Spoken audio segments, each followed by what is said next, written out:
ہماری تو توجہ یہ ہے کہ یہ چہرے کے میل کچیل نکلے، بدن کی میل کچیل دور ہو، ہمارے کپڑے بڑے ستھرے ہونے چاہیے، ہمارا تو دھیان اپنے ظاہر پہ نا، لیکن اہل اللہ کا دھیان باطن پہ ہوتا ہے۔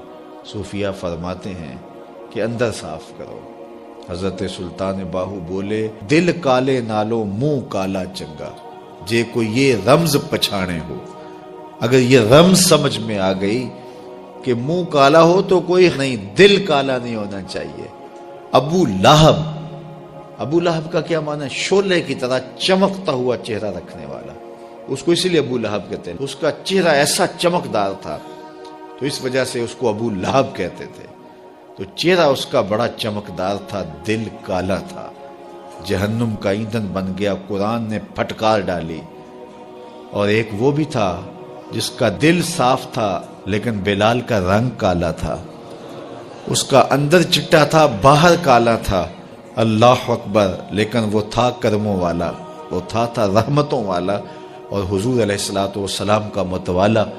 تو بات باطن کی ہے، بات ظاہر کی نہیں ہے۔ ہم اندر صفائی کی توجہ نہیں دیتے، باہر کی صفائی کی توجہ دیتے ہیں۔ پہلے اندر صاف کر لیں، اندر صاف ہو گیا تو پھر باہر بھی صاف کر لیں۔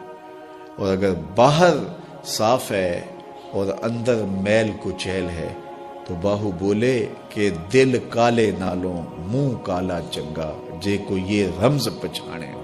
اللہ کے محبوب علیہ الصلوۃ والسلام نے فرمایا اگر یہ صحیح ہو گیا تو پورا جسم صحیح ہو گیا۔ اور حضرت رومی نے جو اقبال کے مرشد تھے کہا کہ دل کو قابو میں کر لو، یہی حج اکبر ہے۔ حج اکبر کر لیا لیکن دل ہی ٹھیک نہ ہوا، کہتے ہیں کعبہ گیا گل نہیں مک دیجئے، دلوں نہ مکائیے۔ تو کہا اس کی اصلاح کرو، یہ حج اکبر ہے۔ از ہزاراں کعبہ یک دل بہتر است، ہزار کعبے سے ایک دل بہتر ہے۔ وہ کیسے؟ اس لیے کہ کعبہ بن گاہ خلیل اطہر است، کعبہ حضرت ابراہیم خلیل کی بنیاد ہے اور دل رب جلیل کی گزرگاہ ہے۔ اس لیے اس کی پاکیزگی کا سامان کریں، اس کی طہارت کا سامان کریں۔ آپ کسی کو بلائیں اور میلی کچیلی جگہ ہو، جہاں گندگی پڑی ہو، غلاظت پڑی ہو، تو آپ کا کوئی عزیز مہمان آئے اس کو بلا کر کے لائیں تو وہاں بیٹھے گا؟ جس کمرے میں آپ اس کو بٹھانا چاہیں اس میں تعفن ہو، اس میں بدبو ہو، اس میں غلاظت کے جگہ جگہ ڈھیر پڑے ہوئے ہوں، تو آپ اپنے مہمان کی نفاست طبع کو اگر جانتے ہیں تو کبھی بلائیں گے نہیں جب تک اس کو پہلے صاف نہیں کر لیں گے۔ کئی لوگ کہتے ہیں جی ہمارا جی چاہتا ہے کہ آپ کو بلائیں لیکن ابھی ہماری گلی بہت گندی ہے، ہمارے گھر میں ابھی کام ہو رہا ہے، جب کام ہو جائے گا تو پھر ہم آپ کو بلائیں گے۔ ہم شادی اس لیے لیٹ کر رہے ہیں کہ مہمانوں نے آنا ہے تو ابھی ہمارے مسئلے چل رہے ہیں۔ یہ کئی لوگ بائی پاس کی وجہ سے شادیاں روکے ہوئے تھے کہ وہ کہتے تھے وہ راستہ نہیں ہے۔ تو آپ کسی مہمان کو بلاتے ہیں تو اس کے لیے اچھی جگہ کا ارینج کرتے ہیں، اور اگر وہاں ڈھیر گندگی اور غلاظت کے پڑے ہوں تو مہمان کو آپ بھی نہیں بلاتے، اور اگر آپ یہ غلطی کر بھی لیں گے تو مہمان آپ کے بارے میں کیا رائے قائم کرے گا، اور وہ ناراض ہو کے چلا جائے گا کہ آپ کتنے بدتمیز ہیں کہ آپ نے مجھے بلایا اور گھر میں غلاظت کے ڈھیر پڑے ہوئے ہیں۔ اللہ اکبر۔ لیکن اگر آپ گھر کو مصفح کرتے ہیں، مزکہ کرتے ہیں، صاف کرتے ہیں، ستھرا کرتے ہیں، قالین بچھاتے ہیں، عطر چھڑکتے ہیں، تو پھر آپ کہتے ہیں جناب اب تو آئیے نا، اب ماحول میں خوشبوئیں پھیلی ہوئی ہیں۔ تو اگر دل میں حسد ہے، حقد ہے، بغض ہے، کینے ہیں، نفرتیں ہیں، یہ گندگی اور غلاظتوں کے ڈھیر لگے ہیں، اور پھر یہ چاہیں کہ مالک کے پھیرے دل میں ہوں تو کیسے ہوں گے؟ وہ تمہارے دل میں، میرے دل میں آئے گا جب دل میں اتنی غلاظتیں پڑی ہوں گی؟ نہیں، یہ سارے ڈھیر اٹھائیں، دل کو مزکہ کریں، مصفح کریں، پھر اشکوں کا چھڑکاؤ کریں۔ اللہ اکبر۔ پھر پیار کے مخملی قالین ڈالیں، اللہ اکبر۔ الفتوں کے گاؤ تکیے لگائیں اور پھر آواز دیں، ہر تمنا دل سے رخصت ہو گئی، اب تو آجا، اب تو خلوت ہو گئی۔ پھر محبوب کو بلائیے تو پھر دیکھیے کہ محبوب جلوہ فراز ہوتا ہے کہ نہیں ہوتا ہے۔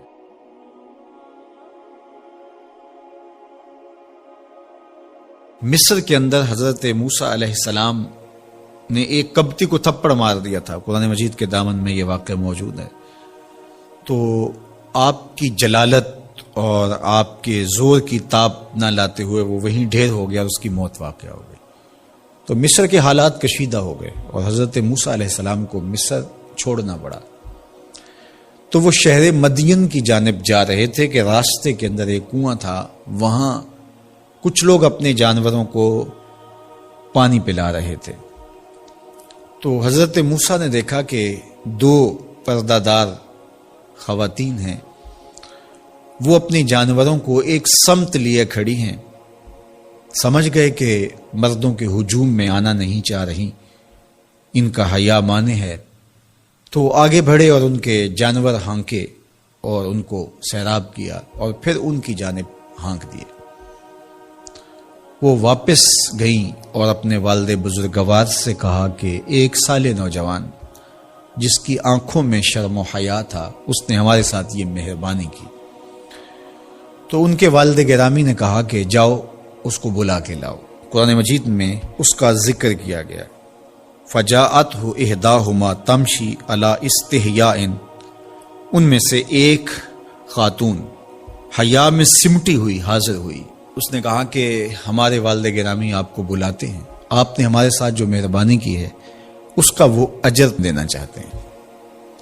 تو حضرت موسیٰ علیہ السلام ان کے ساتھ چلے گئے، اور جب گئے تو یہ گھر تھا حضرت شعیب علیہ السلام کا، اور یہ صاحبزادیاں حضرت شعیب علیہ السلام کی تھی۔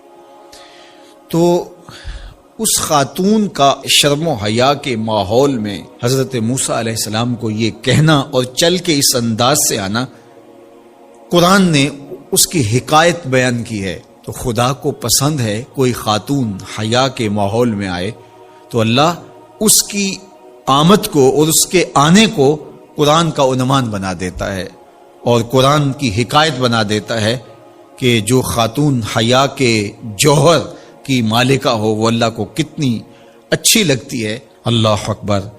حضرت نبی اکرم صلی اللہ علیہ وآلہ وسلم کا فرمان حیا کے حوالے سے، الحیاء من الایمان، حیا ایمان سے ہے۔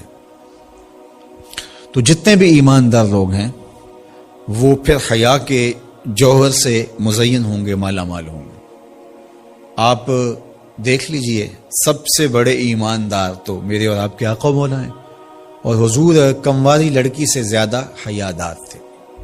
باقی حضور کے اصحاب دیکھ لیجئے، ان کا حیا، اور حضور کی ازواج مطہرات کا حیا دیکھیے۔ ام المومنین حضرت عائشہ رضی اللہ تعالی عنہا فرماتی ہیں کہ حضور کا جب وصال ہوا اور حضور میرے حجرے میں دفن ہوئے تو میں جب حضور کی قبر انور پہ جاتی تو معمولی چادر اوڑھ کے چلی جاتی، اس خیال سے کہ میرے شوہر ہیں۔ پھر حضرت ابو بکر صدیق رضی اللہ تعالیٰ عنہ کا وصال ہوا تو وہ بھی ساتھ دفن ہو گئے، تو میں پھر بھی اسی حالت میں جاتی اور میں سوچتی کہ ایک میرا شوہر ہے اور دوسرا میرا والد ہے۔ کہا پھر حضرت عمر رضی اللہ تعالیٰ عنہ کا انتقال ہوا اور وہ بھی ساتھ مدفون ہوئے۔ تو حضرت ام المومنین فرماتی ہیں کہ اب جب میں جاتی تو میرا جانے کا انداز مختلف تھا۔ فواللہ ما دخلت الا وانا مشدودۃ علی ثیابی حیاء من عمر۔ کہا اب جب بھی میں جاتی تو خوب اوڑھنی اوڑھ کے اور چادر لے کے جاتی، مجھے عمر سے حیا آتی۔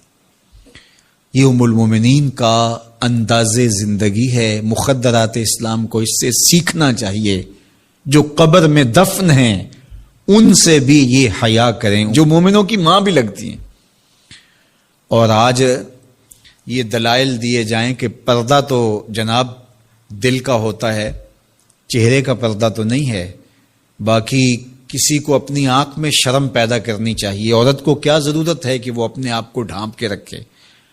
اب ام المومنین کا عمل یہ ہے کہ فرماتی ہیں کہ میں اپنے آپ کو خوب سمیٹ کے جاتی حیاء من عمر۔ عمر قبر میں ہیں لیکن ام المومنین فرماتی ہیں مجھے پھر بھی حیا آتی۔ اور حضرت سیدہ طیبہ طاہرہ حضرت فاطمہ تو زہرا رضی اللہ تعالی عنہا نے کہا کہ عورت کے لیے بہترین پردہ یہ ہے کہ اس کو کوئی غیر مرد نہ دیکھے اور وہ غیر مرد کو نہ دیکھے۔ تو جب یہ ہمارا دین ہمیں سکھاتا ہے اور حیا کا یہ سبق دیتا ہے، بڑوں سے حیا کرنے کی تلقین کی گئی، اللہ سے حیا کرنے کی، اس کے رسول سے حیا کرنے کی تلقین کی گئی۔ صحابہ فرماتے ہیں بعض اوقات ہم کچھ پوچھنا چاہتے ہوتے تھے اور حضور کے حیا کی وجہ سے ہم ایک عرصہ تک وہ بات نہیں پوچھ پاتے تھے۔ آج دادا کے سامنے بچے جس طرح بات کرتے ہیں اور جس طرح بچوں سے حیا کا جوہر ختم ہو گیا ہے اور اس کو وہ تہذیب نو کا کرشمہ سمجھتے ہیں اور جدید دور کی کرامت سمجھتے ہیں، یہ دور جدید کی کرامت نہیں ہے، یہ جاہلیت ہے۔ بڑوں کا احترام اور بڑوں کی عزت یہ زندگی کا جمال ہے۔